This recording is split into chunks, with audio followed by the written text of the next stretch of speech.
VO Radio would like to know, are you a fan of YouTube? Introducing VO Radio Live Tubees. When I wake up every day, I get on YouTube and check the front page. I scroll, and what do I see? Oh, what a surprise. Be sure to send your email to ask@voradioonline.com. Now it's time for this week's VO Tubee on VO Radio and YouTube. Hello, everybody. Welcome to VO Tubee here on VO Radio. What am I supposed to say? Anyways, hey, if you haven't quite figured out, we're in character mode today. Yes, that's what our topic is. Our topic is developing character voices as a voice actor. So the reality of the matter is you got to be a little bit insane. So we'll get into that in just a bit. Meanwhile, welcome aboard, everybody. Thanks for tuning into the second inaugural. Is a second inaugural? Inaugural second. Okay, that'll work. Our second ever VO Tubee here on VO Radio. Yeah. Got a great panel joining us today. Bev Standing, of course, is with us. She's been filling in a lot lately. She's also on the show 24/7, and she's now on Let's Talk VO quite a bit as well. So check out Bev. Thanks, Bev, for joining us. Stacey Barrow up top of mind. She's also the other house imaging voice on VO Radio. So you've heard her voice. Check out her website. Stacey, what is it? Voiceovers by created by Anthony Reese. Yes, voiceovers by Stacey.com. You guys check her website out and also check out her feature. And don't forget Bev's feature. I should have plugged that too on the 24/7 broadcast. Bev Standing's feature is From Inside the Booth, right? Is that how we say it, right? I think That's should know correct. that too. Anyways, and joining us for the first time, the brave man that he is, a broadcast veteran himself. And he's been around the block. If you've ever seen his website, it'll blow your mind what the guy has done. So you're in good hands. Peter Drew is joining us. The crowd goes wild. Welcome aboard, Peter. Glad to have you. Hey, we got a great show lined up for the next 45 to 55 minutes. We're going to be talking about developing character voices. Now, this is an area that a lot of people reach out to us and ask about.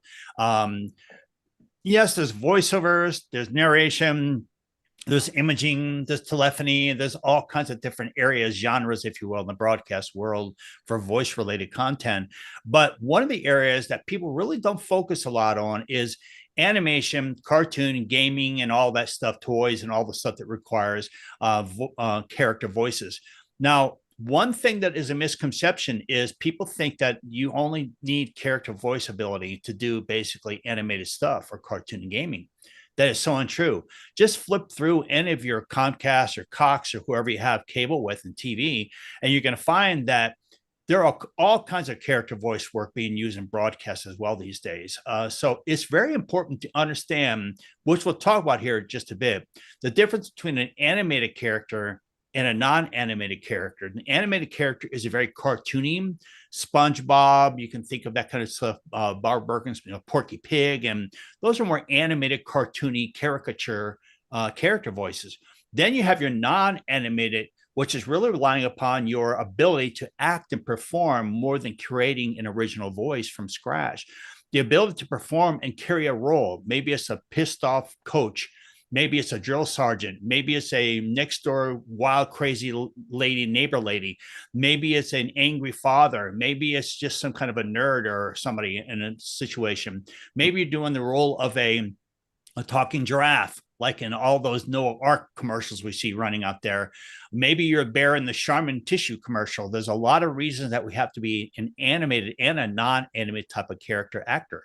So with all that said, we're going to get things rolling. You can text us now at 970-682-3424. 970-682-3424. I type it a little bit. Bev was good enough to point out. So it is not 3434. It's 3424 for my panelists joining me today.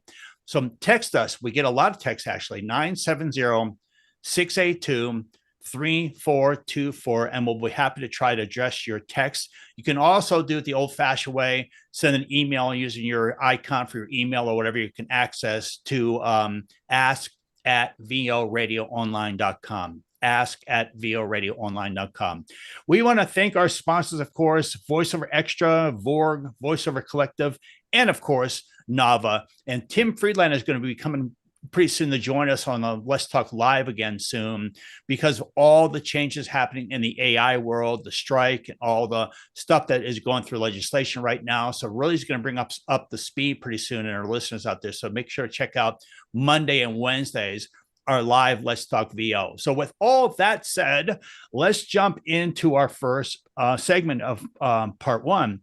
The first thing we're going to talk about a little bit is, how do you go about developing the character style, understanding the specs, and understand the media use of the character? In other words, how is the character going to be used? How do you really focus and concentrate and interpret the specs that they want you to develop from that character? And also, what kind of style is that character? The first, I feel, is the first portion of developing characters. And then we'll talk about 3 or 4 other segments of a developing character as we progress through this next 45 to 55 minutes. So with that said, let's just pass it around. So we'll start out by talking about how do you know about going about interpreting and reading into the specs a little bit. How can we jump right into that first? So let's start with Stacey Barrel. She's done a lot of character development. Let's get her thoughts on this.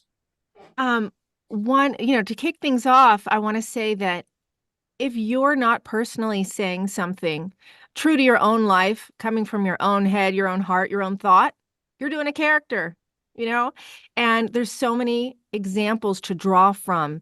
Everyone you meet should go in your memory bank, study how they talk, how they walk, how they move, because all of that contributes to the voice. So really starting even before you get to who, what, when, where, and all that, slow down. I've really had to slow down in reading these specs these days, because sometimes I'm going fast and I want to skip to the bottom. Like, what exactly do I have to do? How do I name the file? Like, I'm concentrating on sort of an important but less important at that moment kind of detail, and I get distracted in that minutia. So who are you talking to? That goes back to who, what, when, where, how, but literally, who are you talking to first thing before you think of anything else? Who is the client? What can you draw from the specs as far as a feel of things? Is it a financial read? What kind of read is it? And really just, again, slow down and go over those specs. Make notes of what you do know so you can fill in the blanks for what you don't know in developing your character. And that's where I'm going to pass it on for now, because just what are they asking of you for starters? Right. And that is, of course, pertaining to characters she's talking about, basically. We are. When you're looking at the specs that they send you, they typically will say something like the back, a little bit of the story about what the character is all about. We're looking for a middle-aged woman or a middle-aged guy who is kind of a nerdy, geeky character, has a big nose and has lots of big teeth and whatever. Whatever they give you to kind of fill in the blanks are part of the specs, if you will, or sides or whatever. Everybody has different words for it. Ultimately, that will help you get an idea of, like Stacey was saying, of really how are you going to approach developing this character. And once you approach that, looking at the specs and understanding what are they looking for, the who, what, when, whys, now you can start to do what Stacey touched base on, and that is develop the motivation behind the character. Why is the character like he or she is, and all that stuff we're going to talk about here in just a bit. Ben, what's your thoughts on that? Or go ahead, Stacey. One little thing. Don't forget, if they've given you a voice reference or any kind of reference, a video, anything, make sure to look at those first. And if you're concerned that you won't be able to sound like the voice reference or how relevant that is, ask them, send an email or what have you, and ask, do you want me to sound exactly like that? Is this the sound exactly that you're looking for? Yeah, great point. Really good point. Bev, what's your thoughts? I know you don't do, I don't think you do a lot of character stuff, but you've been around teaching and coaching and working with Gravy for the Brain and all the stuff you've done. I'm sure you have something you can add to this. What do you think about as the first beginning phase that people want to go through when they're about to go into developing the character? I think, and thanks for that. Yeah, and Gravy for the Brain, we talk about that when we're doing our mentoring sessions. I don't do a lot of animation. but I do characters, as Stacy said. What I do, I never read my own words. So I am always somebody else's. When I go into that booth, I am somebody else. I'm a boss. And sometimes I'm a little red ball in a math program, which I have been.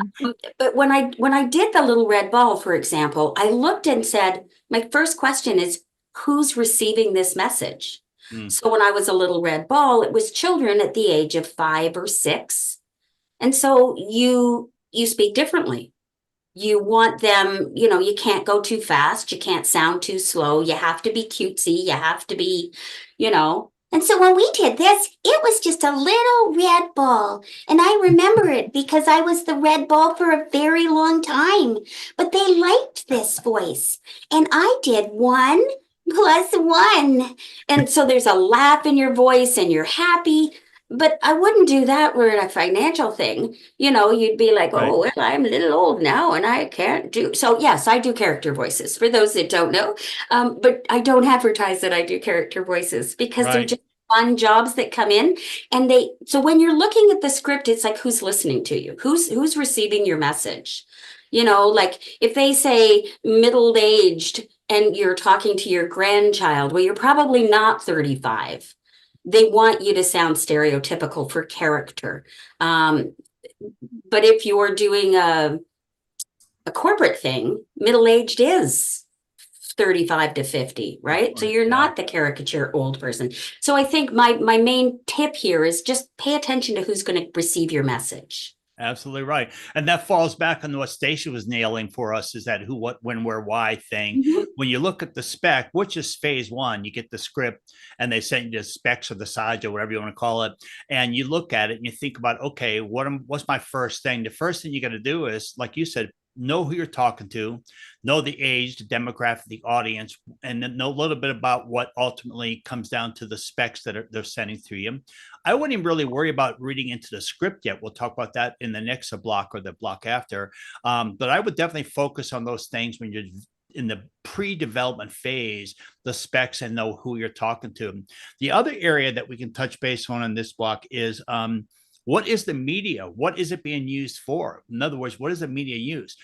Everything's a little different when you're working in an animated environment and you're working for something that's a pilot for a cartoon. Maybe it's a pitch Bible for MIP, or they're taking it to pitch it at Comic-Con or wherever they're taking it to. Or maybe it's actually a broadcast TV ad, or maybe it's just typically a e-learning project for children. Maybe it's a toy. What is the end use, or I consider to be the media? What is it being used for? A lot of that has to do with how you'll approach it as well. Peter, what do you think is another area within these three areas we're talking about that has to do with the media use and the specs and the character style overall? What would you lend to that? Well, going back to the pre stuff, what you do before you develop the character, very often they provide a picture, a picture of the character itself, depending on what the project is. Video games, very often they have the characters worked out, and you can take a look at that picture and say, okay, who is that person? And then it gives you, it's a visual representation. What voice would come out of that person? And that's very helpful. I always like when they provide a picture, an illustration of the character. Then you have an idea. Is it a wizard? Is it they just have specs written out. Yeah, you got to use your imagination to figure out. But if they give you the picture, it sort of makes it more concrete for you. So that's always a good thing if they can do that. Interesting. Now, let me ask you this, Peter. When you have done development from a supplied image or graphic or a pencil sketch or whatever they send you, do you prefer that, or do you prefer being able to wing it based on just their feedback and their input and your imagination so you can actually visualize the character? Some people I've worked with don't want to see the image because they feel like it plants a seed in their mind and it kind of curtails them a bit on what they're going to do with their creativity. Other people, like I've had this conversation with Deb Monroe, and I think it was even Bob and a few other people I spoke with over the years. I think way back when early guys at Pixar kind of gave me feedback, Tiny and them, they gave me feedback on that exact subject, is the sketch helps you get a feel for the traits or the teeth or the nose or the big ears or whatever, the long jaw or the whatever the characteristics of which we'll talk about. Or I like myself to wing it a bit. I like to be able to take the backstory, if you will, and in my mind, see what I think the character looks like before they actually supply me an animatic or whatever more. So what's your thought about it? Have you gone either ways over the years? It could go either way. Either way. I sort of like seeing who the character is, and an illustration of that character. It just gives me a general feeling, or as they say nowadays, vibe, which is actually a very old expression that's been co-opted by younger people. Man. Vibe man. Yeah, I like to see the person.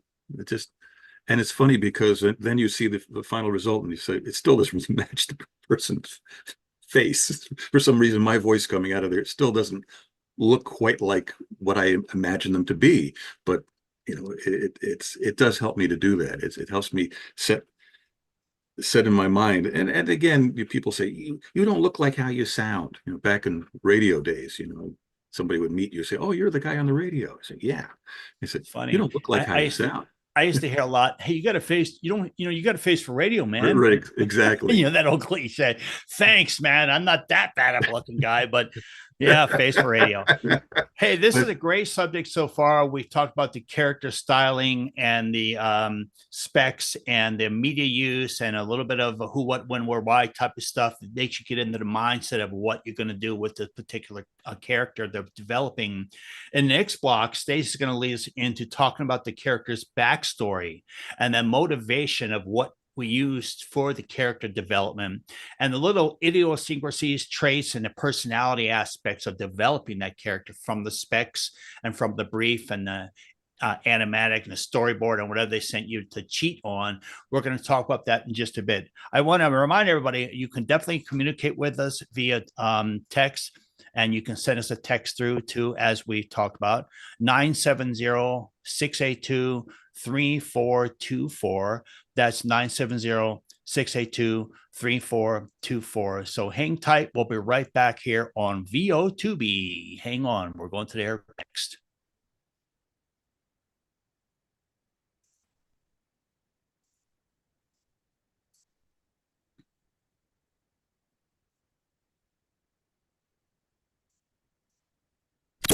Wait a minute. Hear this. Are you a voiceover talent that sings? VO Radio wants your best song for Vocalist, our new music feature. We showcase original songs, hit covers, movie themes, Broadway music, soundtracks, and indie music from voiceover talent across our industry. If you're a voice artist who is also a singer and have professionally recorded original songs, hit music covers, or soundtracks to share with our listeners, submit your best single song for consideration on VO Radio.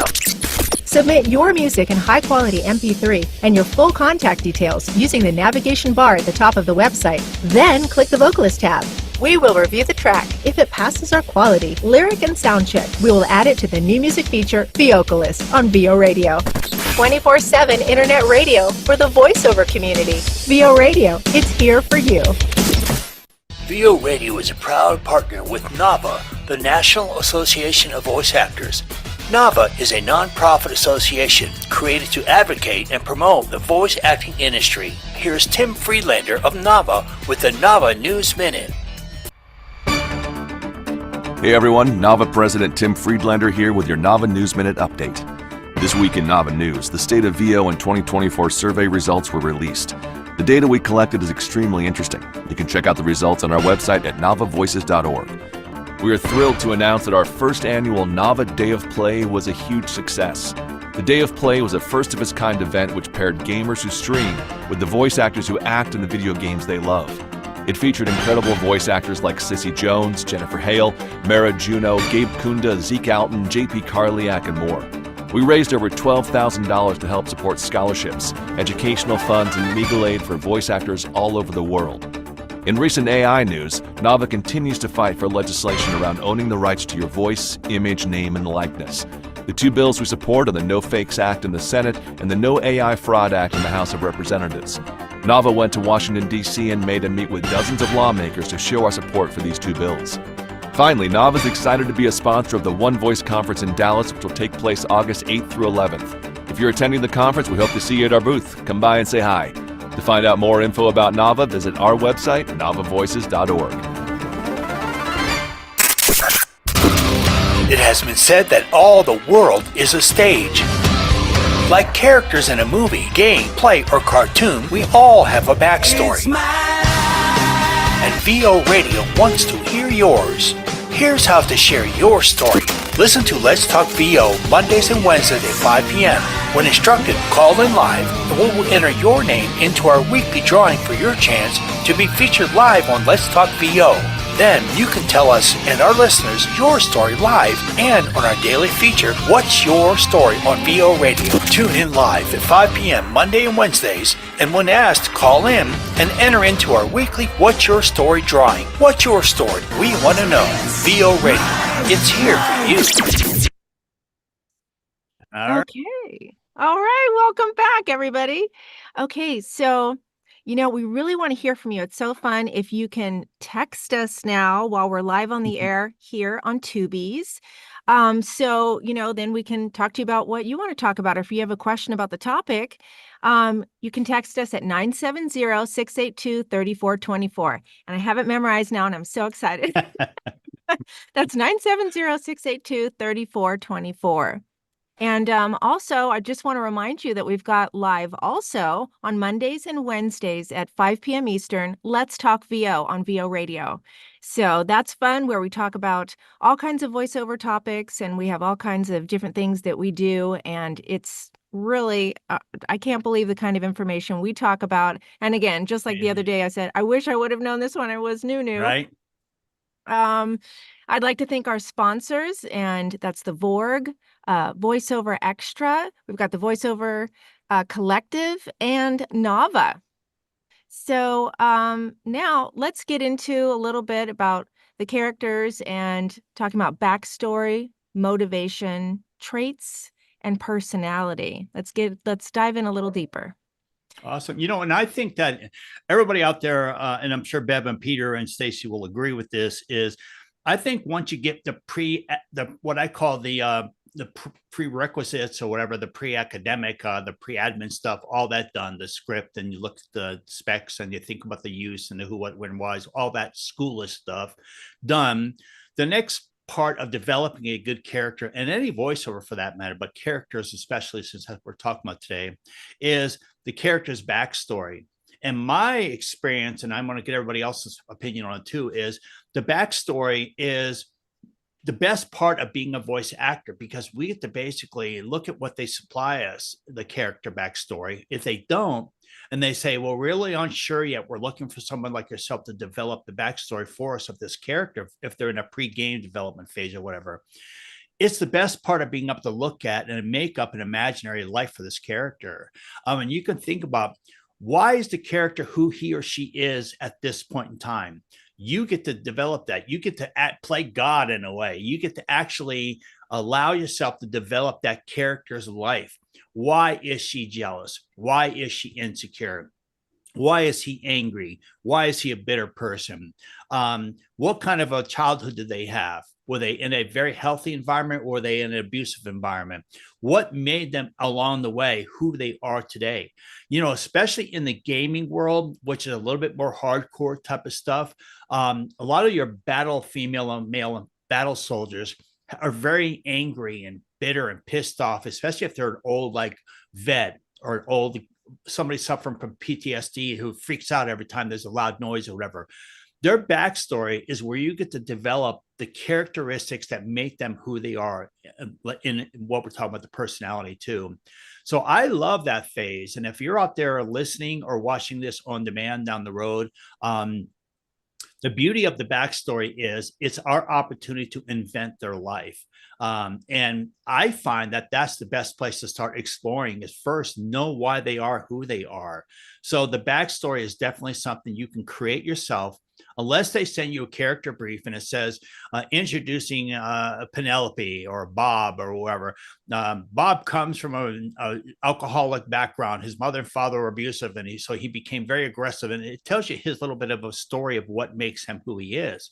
What's made her, why she's shy, why she always have her hair down in front of her face, like the girl from The Incredibles or whatever. What's the reason she's an introvert? Why is she afraid of having a lot off in the bedroom? Why she always make them leave my door open when they leave so the light from the living room comes in her bedroom? What's the reason the character is who they are. That's kind of like we have to play with the backstory. Anybody want to expand on that a little bit and give some more input into how important or your take on backstories? Go for it, Stacey. Yeah. Okay. See, that's what I do on the radio all the time.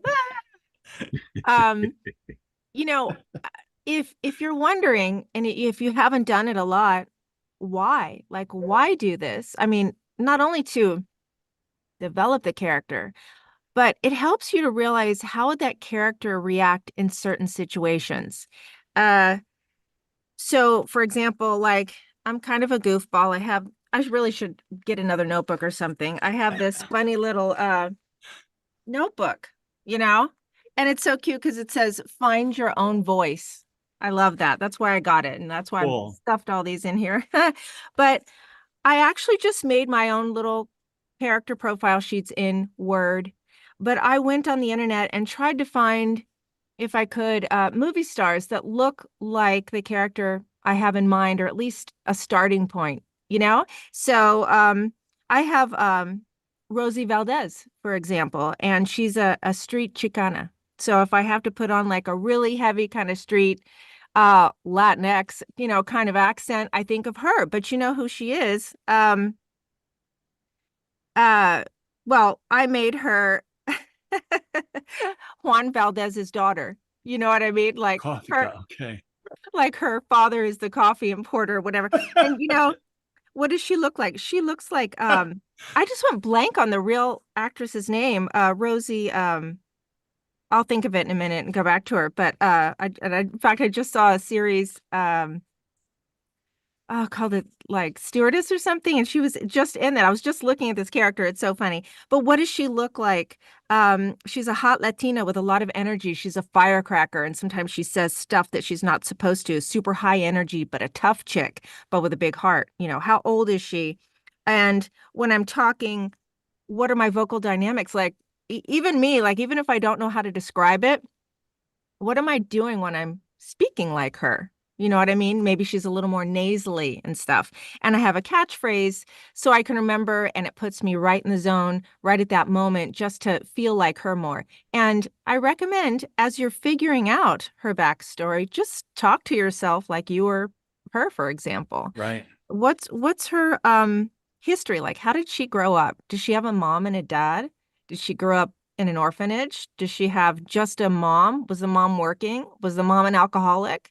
You know, I don't know, like, and make it weird because you're going to remember it if it's weird. And I have to say, I went through this whole exercise when I was training with Anthony, and I just went, you know, nutso and made all these character sheets because I didn't realize that I had so many in my head and they were spinning Yeah. off of each other. You had your own So, SNL cast that talk about building your stable, you know, of voices that you can draw from. Absolutely. Bev, do you have any memorable characters that you developed that you applied the backstory concept to, developing a life for them to make them who they were? Can you one stick out more than others over the years?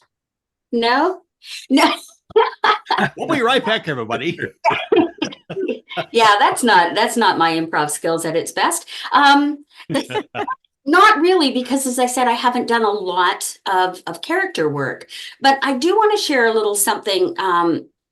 When you're doing this, make sure whoever you pick is a voice you can carry for a long time. Nice. And I want to give a personal example, and it's kind of embarrassing, but I will add that it was very early on in my career, and you learn sometimes from your mistakes. And I was asked to do a movie trailer for a video game, and I had to they wanted this gravelly, you know, kind of voice for the whole thing. And as I'm getting to the end, I started coughing and going, hang on. And they go, you don't do this very often, do you? And I went, no. And they go, that's okay. We still want to use your voice. 6 months later, I saw the same trailer, and it was voiced by Mara Juno. It was like, oops. Oh. And Mara's my friend.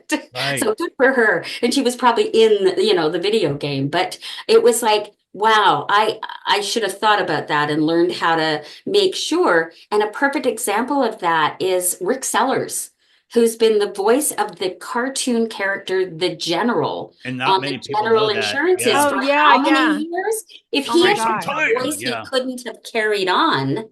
Right. So not only do you have to get your backstory and know and find where this voice is coming from, it has to be sustainable. Absolutely. good You know, it's point. funny because Stacy knows, and anybody out there, I'm sure that's trained with you and others, including myself. I call it stay in character. You have to be able to stay in that character. A lot of people that develop characters and they're disposable. They're one-offs. They go for a character. They spend 15, 20 minutes. They invest in the character. They put all this time in, they're bringing it to life. And then they send it out. They don't get picked for the gig and they throw the character away. And months later, out of the blue, the person responds and says, hey, remember 3 months ago you auditioned for this character through whatever pay to play? Well, I finally been greenlit and that character was really good, actually. So I didn't back to you. Can you recut another line or two in that character's voice? You have to go back and go, what the flip did I do? And if you're not smart enough to keep that clip on file of your auditions for a while so you can reference it by going back and hearing, what did I do exactly? Or you didn't make notes, marking up your script of why you developed the character the way you did, raspy, whatever, lower range, whatever. Then just like you're saying, Bev, people don't understand that you have to be able to stay in the character, especially if it's a series that is only done every 6-7 months. They do one show and then one movie or one whatever film, and then 6 months later they cast you for a second version of it and a third. You got to be able to stay and bring that character back to life, like you're saying. So let me just share one other quick example is that I was hired right after I went to a conference and I had what is known as conference voice. And I had to be this girl's best friend. I was probably in my mid-20s, 30s, and I was sort of more the scientific version of plant growth and the soil and all that. And I got hired on this voice. I did it for 7 years. And That's every so time funny. I got hired, I had to go back and listen to just how husky this voice really was and learn how to do that. But Did you have to like give a speech every time before you did that character? So you have a raspy, like Right. talk to I your go to family a lots lot? of conferences, so it's okay. But yeah, learn not to get conference voice, or if you do get conference voice, learn how to imitate it. Going And I back think to the longer you do a character, the stronger your voice gets. And even if you do like most of us men, and Peter, I'll segue to him with this thought, is a lot of times us men will get burnout voice. It's Yeah. the same kind of idea. Yeah. We're doing too much screamo. We're doing too much, what are you talking about, boy? We're doing too much of that general, if you will, voice. And after a while, if you don't have a really well-formed, strong pipe, if you will, scarred and all that stuff that comes with longevity, then you can fry your voice and you try to talk the next day and it's like, oh, my voice. exactly, yeah. Well, that comes with misusing a lot of the mechanics of your voice, your throat and your larynx and all that, and your diaphragm and all that. But the reality is a lot of people don't understand that you have to sustain yourself. If you create a character, try not to create a character you're going to, one, grow out of. That's a problem as you do mature, and make sure that you don't create a character that becomes so difficult to voice. You can only do 10, 15, 20-minute session with that voice, especially screamos. Peter, I'm sure you've run into that. Have you run into that being a radio guy as well in the past? Well, yeah, just a couple of thoughts going back to what Bev was saying about staying in character. Peter Sellers was famous for staying in character long after the project was over. I saw an interview, another Brit, and talking about knowing Peter Sellers and going to his door, knocking on the door. And Peter stumbled down the stairs in his pajamas. He was still in character from the day before, whatever he was playing. And the guys like so knock on his head and say, "Hey, Dopey, you're Peter Sellers now." Oh yeah. Wow. And he had to wake up. Like, I'm not in character. He was like that, like Zelig. Remember the movie Zelig, where Yeah, anybody, and he was like that in real life. Oh Also with the frying, metal singers, of course. I mean, Yeah. you think guys like Robert Plant from Led Zeppelin. He blew out his voice in the '70s, and he could never do what he did when he first started. And it's because of the support. There are coaches, vocal coaches, who teach metal singing, and so much of it comes from down in that support region where you get that breath support and how to open up your throat so you don't fry it. completely and get Right, nodules, burnout. and then they have to operate on you, and very often your voice doesn't come back the way it was. Ian Anderson from Jethro Tull, he blew out his voice. You listen to him now, he's in his 70s and he still performs. It's like, dude, I love you, I'm a big fan, but give it a rest. Literally, Take a lozenge, right? yeah, take a lozenge. Yeah. But as far as the fry thing, yeah, you get into a situation, and thank goodness, I guess the union had to step in regarding long sessions where you're screaming on a battlefield, and people were blowing out their voices. And so they finally said, you can't do it for 4 hours straight. You do it in blocks and give people a chance to rest their voices, because it is a serious problem, especially in that genre where you're screaming, get over that wall, the That's whole right. thing. And so, yeah, it does happen, but you have to, if you learn how to open up your throat properly and where to do the fry and get that support from down below, then you're not going to blow out your voice so much. It's still not good to do it. So funny. That's so cool. We got a text that just came on this exact conversation we're having right now. It's from Lenny, and Lenny writes, I just joined in. Great job. Can you tie it together for me as a former vocalist? How does this apply to the burnout you're discussing? How does it apply to character development in a way that we should be aware of? I think what we're saying, and what Bev and everybody is saying, is you got to make sure that when you're developing the character, you've created the backstory of the character, and you're developing the traits and the personality and the characteristics of the voice, you understand textures and all kinds of stuff. There's training out there. I teach it, especially a lot of people do texturing, and texturing can be simply putting more air in the voice, so you sound a little softer and airier, breathier. And then there can be really hardcore, what we call hardcore sandpaper texture, where you're really hardcore. Then you can be really soft hardcore, where you're putting a little texture in. When you learn how to really manipulate your voice as a trained vocalist, and you don't get into burnout phase or fry your voice, that is because you've practiced a little bit here and there. You've trained your voice. It's just like a muscle. If you go to the gym, you haven't been to the gym in years, and all of a sudden you want to look cool in front of everybody. You do 500 curls and 30 bench presses and all this. When you go home the next morning, wake up, good luck brushing your hair or combing your hair, because you can't bend your arm. You're like, oh my God, my triceps. Great example. Right? Example I've used before. It worked because I've been there before when I was younger, young and dumb. You got to do the same thing as a voice talent. It's a muscle. And at the end of the day, 5 minutes here, 5 minutes there, 5 minutes here, 5 minutes there, over a month or 2 or 3, going back to what Lenny, is it Larry or Lenny? Lenny asked, you do the same thing. You got to train the voice to deal with the small amount of texturing and area, and you don't jump right into screaming. You work your way up to the point of where your voice becomes somewhat, if you will, educated, and it doesn't fry it. You also have to understand, like Peter's talking about, from the old headbanging and metal era myself, you have to learn how to work the voice. So if you're going to do a Pantera or a Screamo or a Five Finger or Death Punch or any of these guys who are, these guys have been doing this for 20 years. And that's why they can scream like that, walk off stage, do an hour interview, and get on the bus and laugh all night, go to sleep, and wake up for sound check at 11 a.m. the next day at another city, and their voice acts like it's never been touched because they've developed their voice. So that's how it ties in, if that's what the question is for you. So, hey, great conversation going. Go ahead, Stacey. I know you have another comment to share too. Oh, yeah. And if you don't think it's a muscle, and look at your voice, listen to your voice when you wake up in the morning. See? That's right. Oh my gosh, you can't just start talking. Especially if you're doing characters, you have to warm up. So definitely. Oh yeah, my character from before was Rosie Perez. I thought it might. The first Rosie that came into my mind was Rosie O'Donnell. I said, no. Oh my God. Oh my God. But and the other thing is, for example, I did kind of a chaotic schizophrenic read for something. We were products on a shelf getting ready for Halloween. And I had to be all this candy and all these different types of things. I'm like, oh my gosh, I got to keep track of this because they're talking back and forth. I'm like, whoa. So I made little voice clips of how I wanted them to sound and put their name so I could reference them. Okay, what did I do for this cat or whatever? And that was so helpful. And that's great for any projects that you're doing for a reference. I was going to mention that about naming the characters.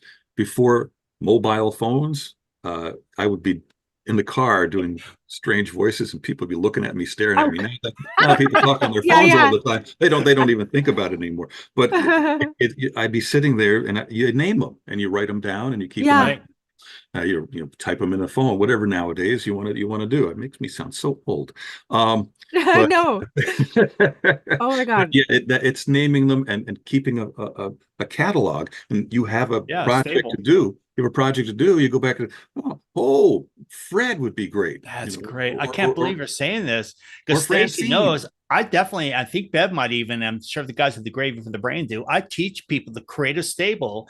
And Yeah. if you name the character becomes a real person, Real if you person will. to you, yeah. Like I have the Surfer Boys, the Surfer Dudes. I have Lucky and Slim, my hillbillies. I have Vinny Vegas, my Guido Vegas guy. I have Superhero Doug. I've named, and I probably have, I'm not kidding, I probably have 4 or 5 page deep text thing that I've kept for 15, 20 years and of hundreds of characters. And I go back, like you said, and an audition comes down the road. I don't have to think about the backstory as much anymore and all that stuff that comes with it, because I can read it and go, oh, okay, that sounds like you just said, Fred. And I go right to Fred in my mind. Mhm. He's already in my closet, in my head. I can already see his arms sticking out the door going, let me out, wanting to come out and play. So absolutely, man. Hey, this is good stuff. We got really some great stuff coming up on Script Review in the next block. But meanwhile, Should we take a break? well, let's do this. Let's go ahead and do the Name That Tune. Give everybody a chance to name that tune and win a prize.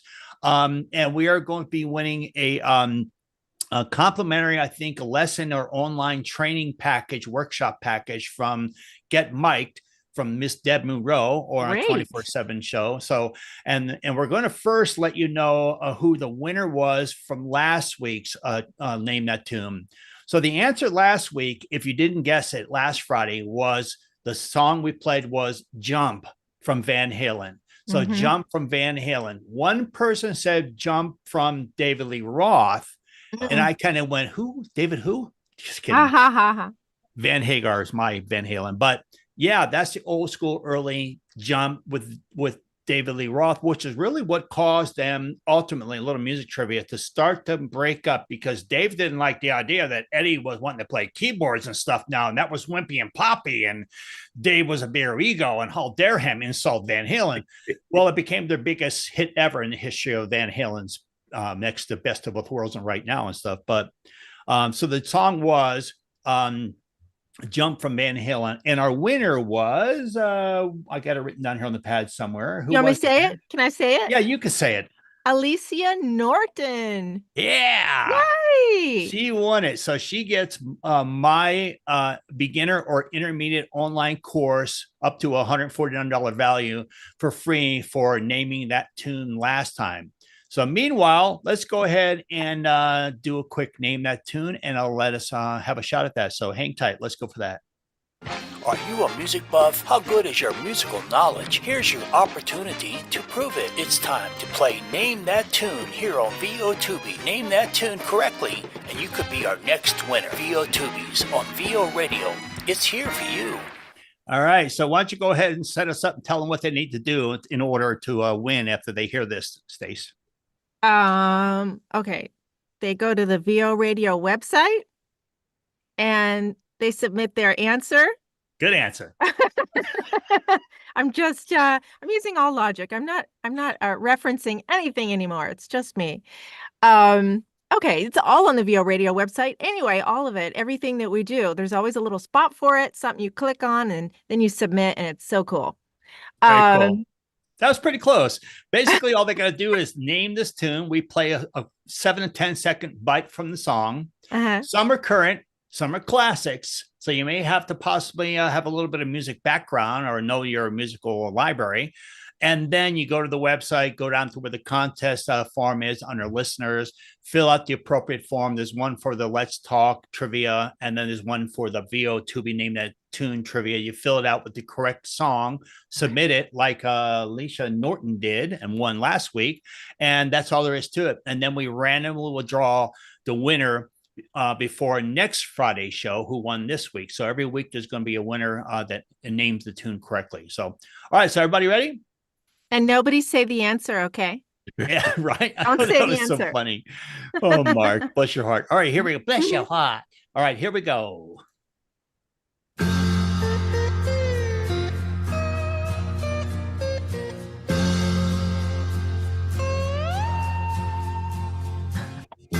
I remember finding out about you. There you go. Boy, that take me back to my childhood. Holy Lord, am I old. Hey, you know what? That's an easy one, man. It really is. If you are a music buff in any way, or you're the new Gen X, Gen Y, Gen Z, whatever era, go to your parents and replay this and say, what's that clip? Because I guarantee you, they can name that tune, and then fill out the form, submit your entry, and you may win a $140, $50, $60 value, as well as Alicia just did this week. So there you go. So now, do we want to go ahead and let's see? I guess I'll kill that and we'll open it up again. Do we want to go ahead and take a quick break, Stacey? That what we want to do next, I think. Okay, sure. Yeah, let's take another break right quick, and then we will come back and talk more about characters a little bit and any final thoughts that we want to say about those things. And okay, we'll see you shortly.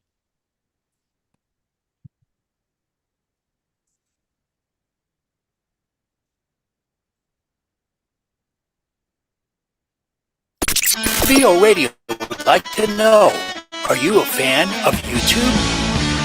Introducing VO Radio Live Tubies. When I wake up every day, I get on YouTube and check the front page. I scroll, and what do I see? Oh, what a surprise. Every Friday at 11 a.m. Eastern Time, VO Radio and our guest panelists will hold a live YouTube Tubee.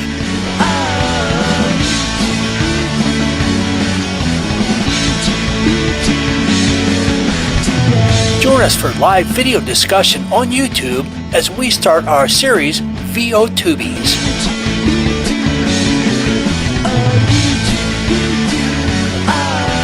VO Radio and our new VO Tubies every Friday at 11 a.m. Eastern Time on YouTube.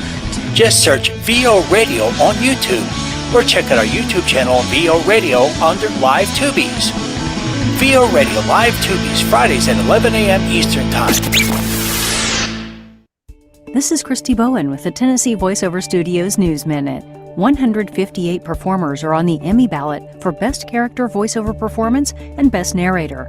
The finalists are chosen not by all 20,000 members of the Academy, but by the casting directors and performers branches. Nominees will be announced later in the summer. A study conducted by Blend, a localization and VO provider for IVR and text systems, found that 78.5% of respondents felt the quality of the audio, music, and the voice talent themselves to be very important or important in the customer experience. Additionally, 48% had no gender preference, but 31% did prefer a female voice. Surprisingly, 60% believed they could tell the difference between a human voice or an AI-generated voice. Nancy McKenzie, who voiced Marge Simpson for hundreds of episodes for The Simpsons Latin American version, has passed away. This has been your VO Radio Online News Minute, brought to you by Tennessee Voiceover Studios.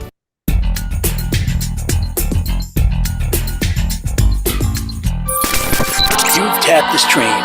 This is VO Radio, something for voiceover talent of all levels all week long. Monday. Let's Talk VO Live, Mondays and Wednesdays at 5 p.m. Eastern Time. Tuesday. Encore broadcast of Let's Talk VO Live, Tuesdays and Thursdays at 5 p.m. Eastern Time. Live VO Tubies, Fridays at 11 a.m. Eastern Time. And Saturday and Sunday all day long, 24/7 broadcast. 24 hours a day, 7 days a week. This is VO Radio. Listen, learn, and win. All right. So let's go, Bev. What do you think? Well, welcome back, everybody, to Tubies. You know, we're live here every Friday at 11 a.m. Eastern Time for an hour. We do the live Monday and Wednesday, but we're doing this Tubies thing on Friday now, where you actually get to see us. So we can't, well, I guess we could be in our pajamas, but we try not to be. You should see me from the waist down right now. You guys are running out of the room.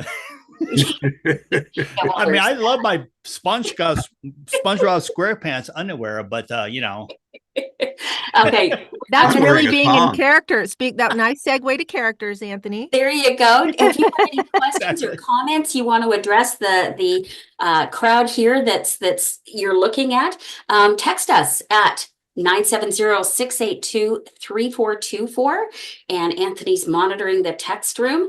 And I just want to say, don't forget to go to the website and look at the Audition Underground. It is a great opportunity for you to be heard and be critiqued by professionals that do this for a living. Many of us coach. Be heard any chance you can be heard. Don't be embarrassed. That's what this is all about. That's what learning and getting out of your comfort zone. So go there, submit an audition, and you might get heard and win some prizes. So you never know. The other thing I wanted to say is thanks to our sponsors. Yeah. So Vorg, which is the voiceover resource guide, yeah, not everybody knows that. So Vorg, voiceover extra again, because it's extra, and Nava, of course, Nava, and the great work that they're doing. Let's start talking. Let's continue talking about developing characters and reviewing your script. And I want to pass this to Peter. Now, I talked very briefly about pacing. Because it depends on who you're listening to, but I'd love to hear your point of view, Peter, because you've done way more than I have. Well, you look at animation, there's a certain rhythm to it, and it's a little slower. People don't really talk that way. When you listen to a character, you were talking about that the character you did, the red ball. It's kind of measured. It's for kids, so that it becomes a little more measured. Some of the video games, the long form story arc things, they talk a little more normally, but still, it's not quite regular conversation to me. When you listen, it's done a certain way. It actually makes me think of commercials.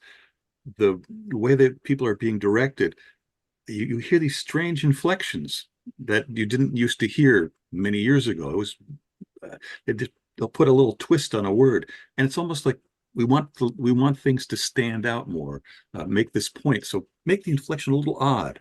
And I don't know if it's the way people are being coached or being directed, but as far as the pacing is concerned, I did a Dracula, so I had to sound like Dracula, and he has that kind of pacing, Dracula, and it was for Sunny D, I guess, and Sunny D. Anyway, you got to go have that kind of pace. So again, the medium, as I said, with like the first person shooter games, very over the top. I mean, the guy screaming out, "Get over that wall, kill that guy!" It's almost sort of like that. And not get over the wall, kill that guy. You can't go too quickly. So there's a pacing involved because you have the mouth flaps and the animation. You get into animated movies, it is more realistic. You get into the actors, who is it? Ray Morano, Ray. What's Ray's last name? Sorry, Romano. Yeah, Yeah. And He's was great. not the Glacier? What are those movies he did? With the animals, I can't think of. But you watch. He sounds like you know the movie I'm talking Pets about. Life, I think. Madagascar, is it? Yeah. Yeah. Oh, Yeah. Those are And great. they all sound pretty much like the actor. But when you get to other genres, like as I said, the first person shooters, kids animation, you think of Dexter, the old Dexter's Lab. They all had that kind of a way of speaking, it's a pacing kind of thing that's a little different from normal speech. And part of the character that you're building. Part of the character, yeah. Stacey? Definitely. Peter, pacing is such a good points. point. And also, I learned speed up and slow down. Mhm. Be aware that everything you're saying doesn't have the same cadence, because then the ear listening is going to predict how you're going to say something in a way, and they're going to tune out. So switch it up, fast, slow, in a natural way. And also remember that the lines that you're saying really are in response to something, a reaction to something. Right. So if you're going to use lead-in lines or a lead-in situation, just make sure that you don't leave those in the recording. But it's very helpful to imagine a certain situation with your different sets of lines. So change up the situation. Maybe your situation was you're talking to an angry monster and you're telling him what to do. But what's going on with that angry monster and what changed? Maybe another couple lines, you're talking to some other character. You don't have to use that same scenario for Right. all your lines, but react. Remember, you're reacting to something. Exactly. Absolutely. And that's so well said. And you're such a great student. And I'm so proud of you over the years. Developed into. Because Got my like an old man, pen. old father, I'm hearing things that that's my girl. I remember teaching her that. But you know what? It's so true because it's all been handed down. The guy who taught me handed down from the guy who taught him. It goes back to the old Jerry Weismiller days. That's how far back my connections go back in South Florida. The old original Tarzans of the world and stuff that guys. And the stuff I learned from them, Buster I've Crab. developed into my training programs. And we're like you were just talking about word whooping, the ability to cadence your movement, not to slow down all the time and sound like all quarter notes every time you talk. Musicians out there who are listening and watching understand that music is timing notes to music, and the lyrics are basically individual notes. And if you think of your words as notes, they all have a different value of time. So you should not read quarter note, quarter note, quarter note, or you sound like Ben Stein. You should understand how to cadence and move your dialogue. The other thing that I've learned, and Bev might be able to relate to this too, is I've learned over the years, back when I was more heavily involved myself, is depending on the audience, a lot of times, that'll have to do with how you're also cadencing the character's voice. The old school thing that we would do back in the day is talk quickly because the kids love to hear things fast. And you look at the South Park guys and everything, what are you talking about, man? Everything's quick and fast. There's a reason for that because it keeps the attention span of the young viewer right up to the TV. If it's slow, and it's a slower read, they get bored and they get distracted and they run off to the kitchen. And before you know it, they're on Xbox in the other room. They're not paying attention. So there's something about when I direct and when I'm involved in it, I want the tempo to be dependent upon the age demographic. If it's a mature audience, you can slow it down a bit. The other thing too, for you out there listening about this whole developing character stuff, when you are developing a character, think about the pacing, think about all the stuff we talked about, but also think about how long is the project? Is it 7 minute? Is it 11 minute? What is it? Is it a 26 minute? Is it a 45 minute? How long is the project and how many lines do you have? Because if you're second or third lead and you got 46 lines and you talk really slow and each one of your lines takes 7 to 10 seconds to say, you're going to eat up half the 11-minute episode. So your casting, your director, your voice director is going to tell you, you got to speed up the character. He has to read faster. His lines are eating up a lot of too much runtime. So when you're developing character, think about, okay, how's my character, like we talked about earlier, we were going to deliver the lines. In other words, not just how is the character delivering it, like a Yoda would say everything pretty much backwards. Want to play with him? Yes, you do. He would play. That's how he won the gig because he reversed all his lines. Nobody else had done that. But the reality is, people don't understand when they're developing a character, all these different things come into play. We've been talking about, think about the pace at the very beginning. What's my character? How many episodes is he in? Having to give me a shot of all of the episode that I can read. How many? He has 1, 2, 3, 4. She only has 7 lines. Okay. Episode 2, she has 6 lines. Episode 3, she has 25 lines. You can kind of do the math in your head times how many seconds. You can kind of feel for, okay, what's my added run time? So ultimately, if I have 1 minute, 18 seconds of dialogue, and I only have maybe 1 minute 2 in the next one, give or take, and the other one, I have maybe 38 seconds because I only have 3 or 4 scenes, then I can probably read that character a little bit slower. But if you find that your character is involved in a lot of lineage, as I call it, then you have to think about the character reading quicker, kind of like I'm doing right now. Like when I read a character called Stoli years ago, which was overseas, mostly internationally, the character talked kind of like the character I played with earlier. He kind of like, excuse me, ma'am. It was kind of like that Jerry Lewis nerd character, right? But he could talk slower because he only had a handful of lines. Another character I did was like, how am I stupid? Do I look stupid to you? He had a ton of lines, so he had to read faster. Mhm. So food for Anthony, thought. can I just jump in Yeah, to, jump in, Bev. I don't want to run out of time here, but I want to jump in and say when you're creating your character, something I learned from taking a class at a conference with the late Brad Venable, who was absolutely brilliant, was physicality. And I teach physicality even in non-broadcast. Nice. But Yes. Good point. he was just, I mean, was it and the other one is Mark Grau. I mean, I've watched him do things on, video, but I've met him in person. And in one sentence, he went from, what if you're a 40-year-old? Now the director says, well, I want to age you up about 10 years. And can you add 50 pounds? And, and does he have a lisp? And is your shoulder and is your, and you have to remember that. So, it's like Absolutely. take your notes and be able to do that and sustain it. Right. And I think that that's a big part of creating animation. And I also want to point out, and maybe we can close this sector, that I said at the beginning, I don't do a lot of animation, but how do I know all this? Because really, I do. It's And, true. It's true, right? Bev. We all do. And you So I probably think don't know it's- until you start talking about it more. You do do know. your Yeah. homework, maybe re-listen to this periodically Uh-huh. and create your characters, whether you're doing animation, cartoons, video games, or non-broadcast. We're all characters, and I think it's important to know that that's all part of it.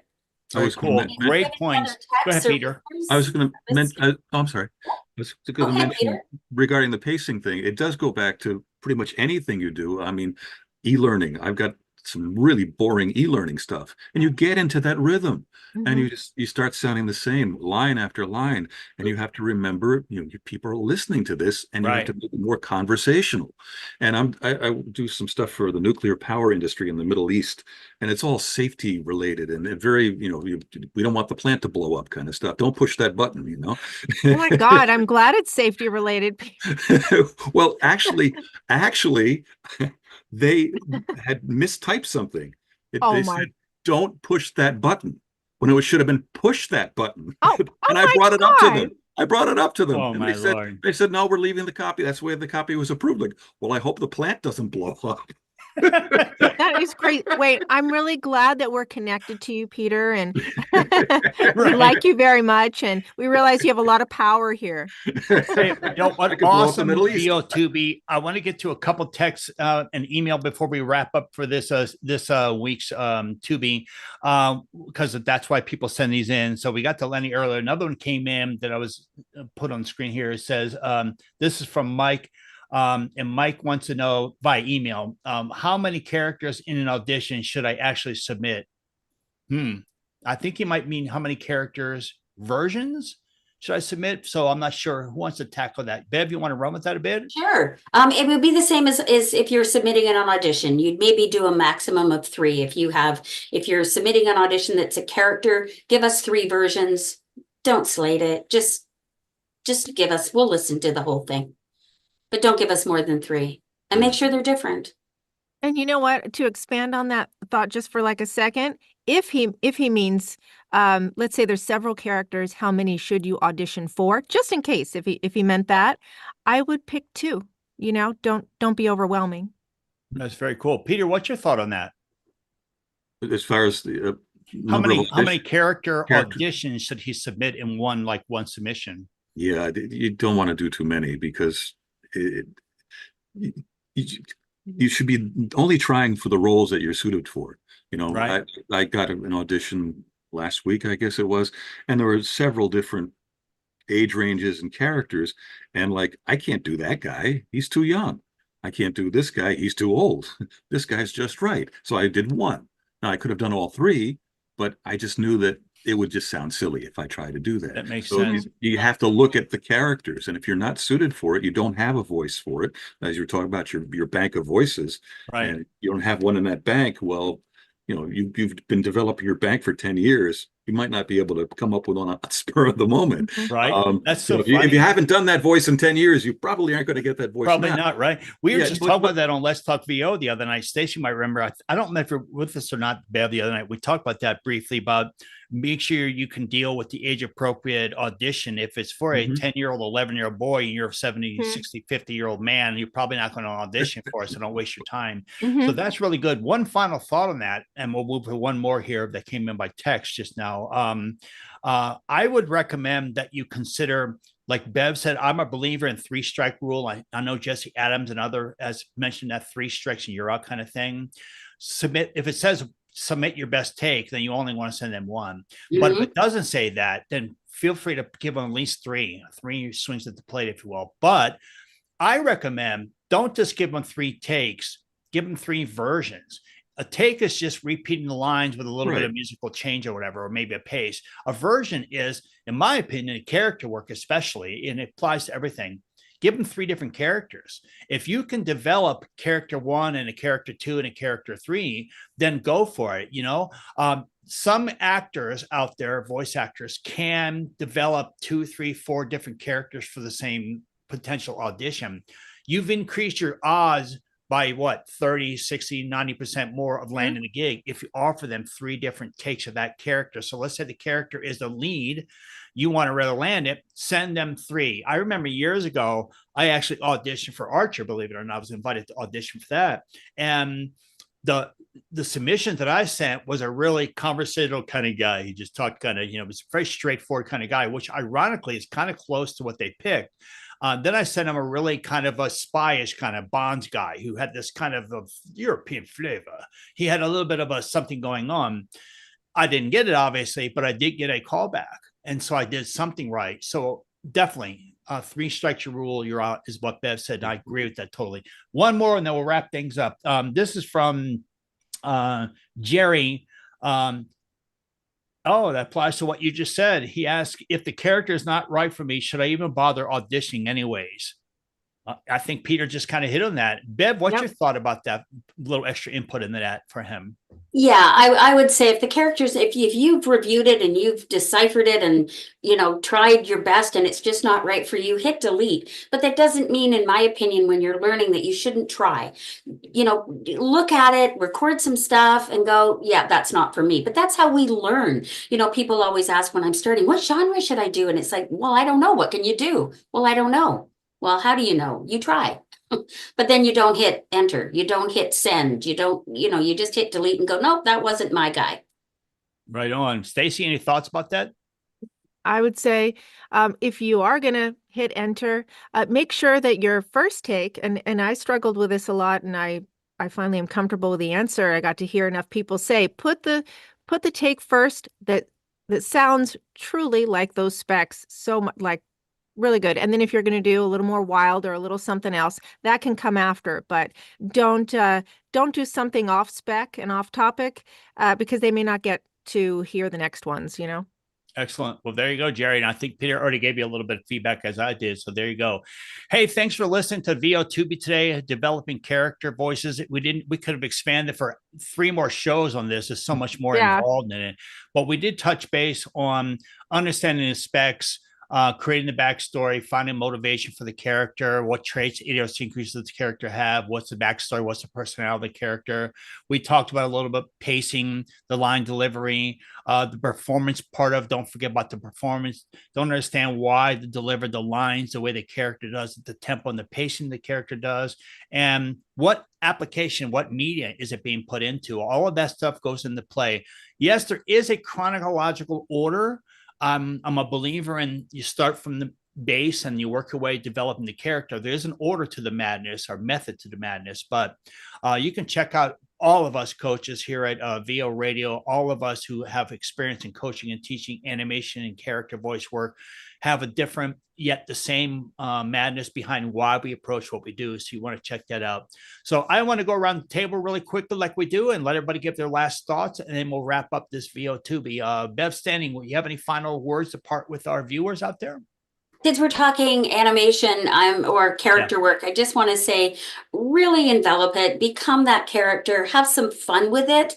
If it's not fun, next. Right. Yep. Well said. Stacy, what do you think? You know what? Put pictures up in your booth so you can really feel like you're talking to somebody. You know what I mean? Go to the internet, print out some different movie stars or character pictures that you can relate to, put it up there off to the side and, talk to them. Right. Interchange your dialogue with them, interact with them Make like it you're real. actually talking to them on the wall in front of you. Peter, what do you think, Peter Drew? It is a playfulness. You have to be willing to play, and it's your chance to bring out that side of you that you suppress a lot. Where you're an adult, you can't do that. But then you can talk like this anytime you want. Hey, I was whatever wondering when the the character would come out. See, they were waiting in the back, weren't they, back there somewhere? Just be careful with Sylvester the cat when you have to read. If you got it on paper in front of you, it gets very wet. I actually it happened to me. By the time I was done, I was like, it was a mess. And you need one of these. Well, Yeah, right, exactly. No, it's being playful. Yeah, being playful. That's so funny. Hey, thanks for everybody for checking out this VO Tubee. Make sure you enter the contest. Don't forget the name that tune was played earlier. Last week, Alicia Norton won. She knew it was Jump from Van Halen. So this is your opportunity to guess at it. So enter the contest. We do a drawing right before each show. And next week, like I said, is another $150, $160 value. Thanks to Get Mike and Deb Monroe and what's her name? Ray? Why am I drawing a blank? Ellie Ray. That's it. Thank you. Thank okay. you. Ellie Ray. So, Tennessee. yeah, I was thinking, wow, brain fart. Anyways, good work, everybody. Great. Feel free to reach out to any of us if you have any questions about character development. We're happy to be here for you. That's what we do at VO Radio and VO Tubee. We like to just pay it forward. So check us out every Friday, 11 a.m. Eastern time. With that said,